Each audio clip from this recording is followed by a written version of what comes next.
now. But right then, even coming off injury, you could have got a first Yeah. round and probably a third and a Yeah. fifth, or maybe a couple of seconds in a future third.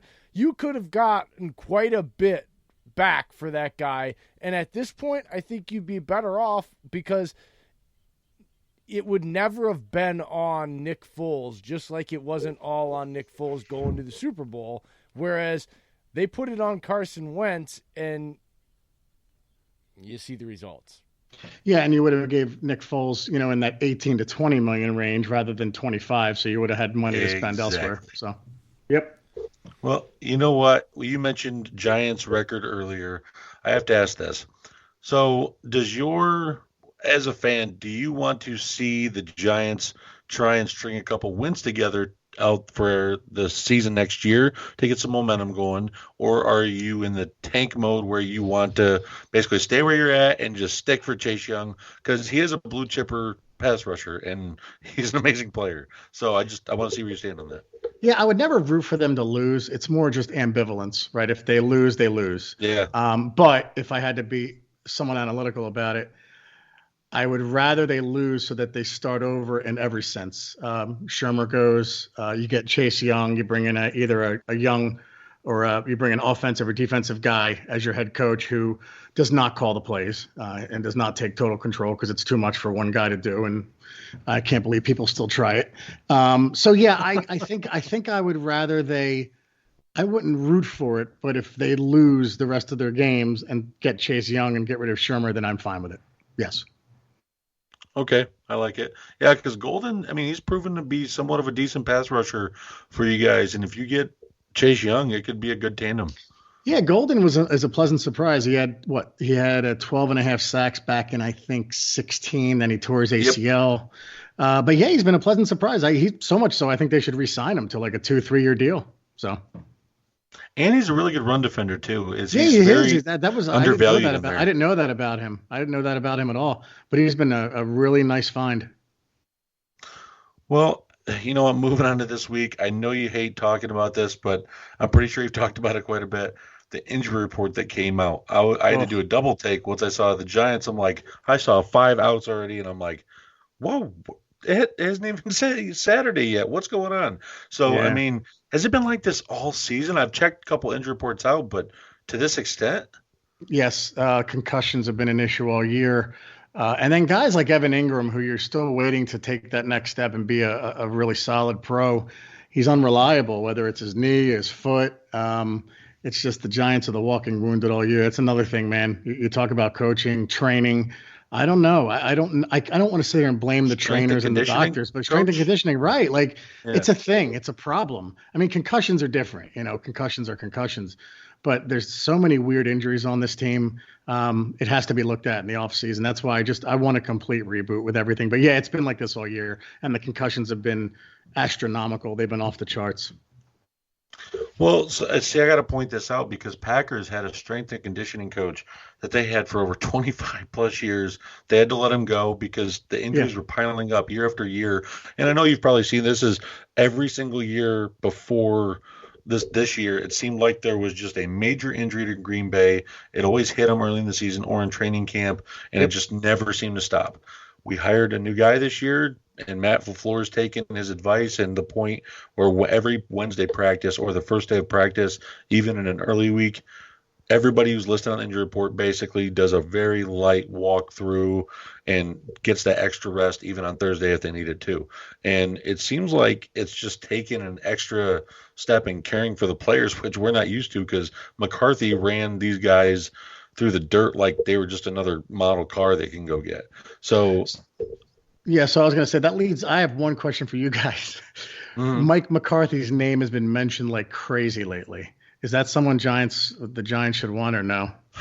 So I think he's still a high valued coach in the fact of he needs to adapt his offensive system.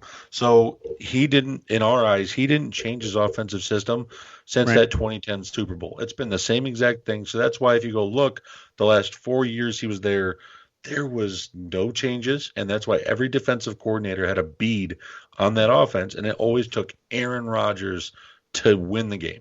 It always Right. never, hey, let's do this as a team. Ted Thompson and Mike McCarthy basically said, hey, guy, come here. You're Aaron Rodgers. You're just going to go win this for us. And it felt like that almost every game. So in my opinion, I would say yes, but you have to make sure his offense has been redone to where it's going to fit the team rather than one player, because he put it all on one player before, and that's what killed us. Yep, fair enough. Yeah, I was just curious what you guys thought. I'll tell you like this. This is a yes and no answer for me, Jerry. Yep. So it's a maybe. No, it's not a maybe. It's a it's a yes and a no, and I'm going to explain myself why. I'm going to start with the yes. Yes, you would want to hire Mike McCarthy if you're the Cleveland Browns or the New York Giants or the Washington Redskins or one of these franchises that's going to go out and draft a quarterback this year or has one that's in his first, let's say, 2-3 years, right?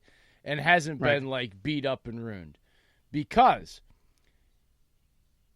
although it got stagnant and we all ran him out of town and he needed to go, he was there 3 years too long. It was time for a change, yeah. Yeah, right. He needs to get credit for him and Tom Clement, who was his right-hand man that he handpicked and really iterated everything Mike wanted, even if Mike wasn't in the room, kind of thing, you know, like they made Aaron Rodgers who he is. And Aaron Rodgers is arrogant, is athletic arrogant as he wants. If he goes to San Francisco, he's not in the league for 5 years. He does not become Alex Smith, because honestly, Alex Smith went because if you watch their 2 college tapes, he wasn't a better athlete. They were pretty equal athletes. Alex had a better arm. Alex did not have a goofy release. Alex was more purely accurate down in and down out, and he made better decisions. Purely. Yeah. Simple. Aaron got to be Aaron because he sat for 3 years and went through Mike McCarthy's school, and he rebuilt his delivery, and he worked on his footwork, and he emulated Favre's footwork, and he got to watch Favre, and he learned in film rooms, and he got a quicker release, and he worked on his arm strength so that he had this laser cannon that we all saw when he debuted. But you don't want Mike McCarthy around your franchise for more than 5 years.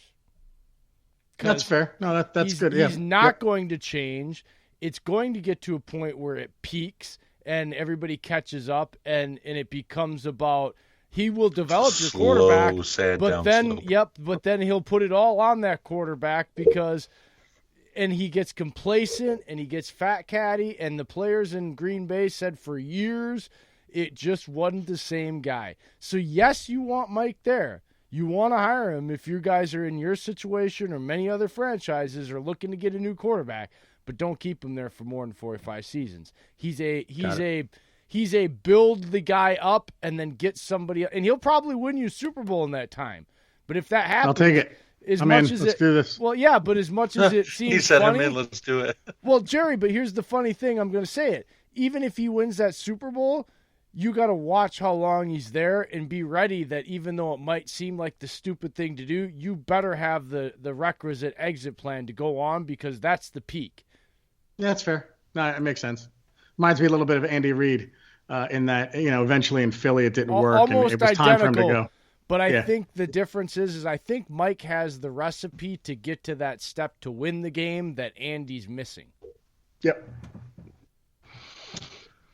So, I mean, this also is another example of my hesitation with McCarthy is the Jets had a situation Jay just described with Sam Darnold coming into his second year.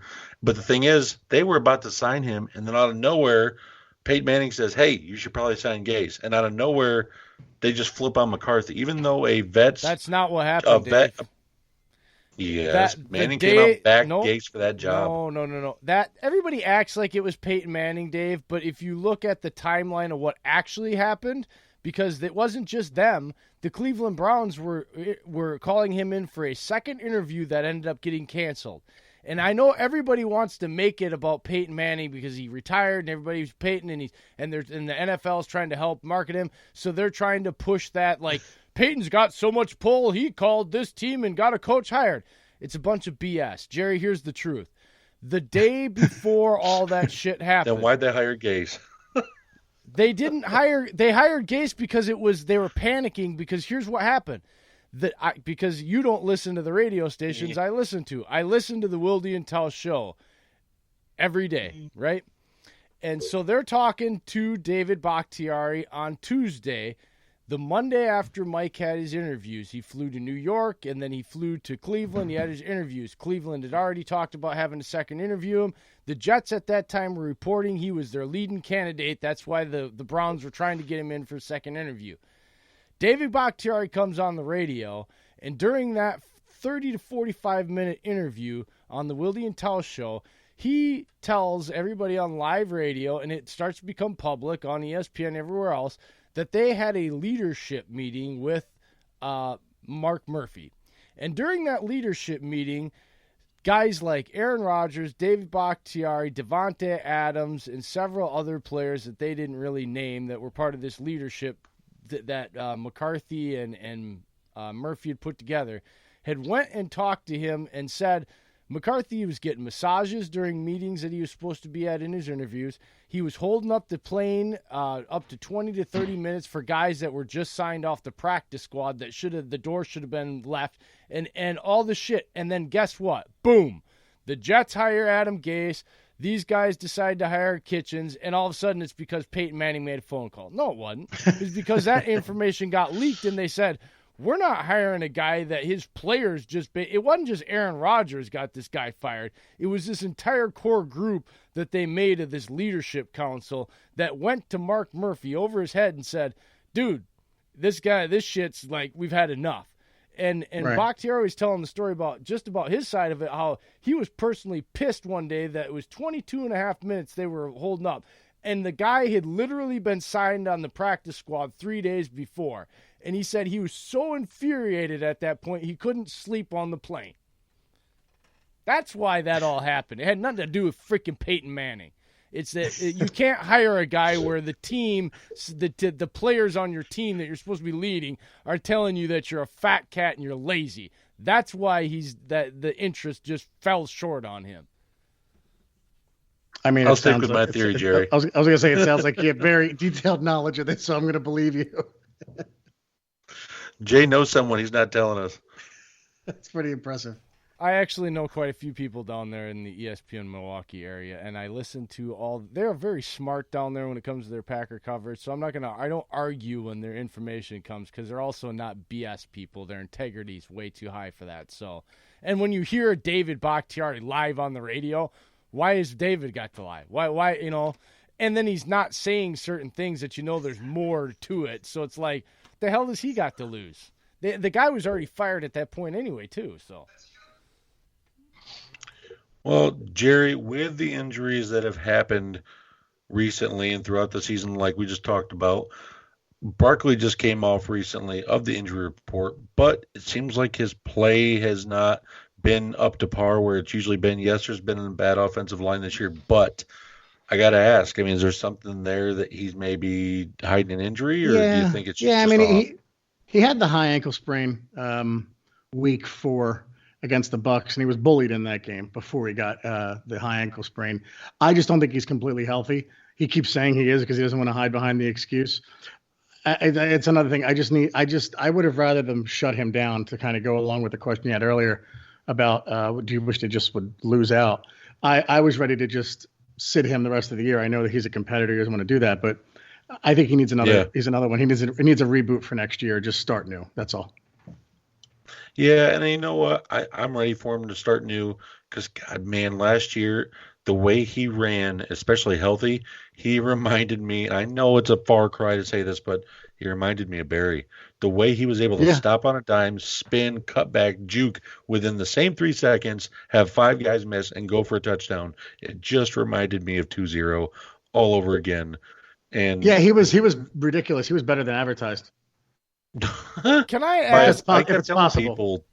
Can I ask why in the hell would you not shut this guy down? Because let's be clear here. The shelf life on a running back is very short. You drafted this guy 2 overall thinking that he was going to help your already there veteran quarterback revive his career. When that didn't work, you cannot use this guy up now that you went and drafted your hopefully future. You know what I mean? Like there has to be some like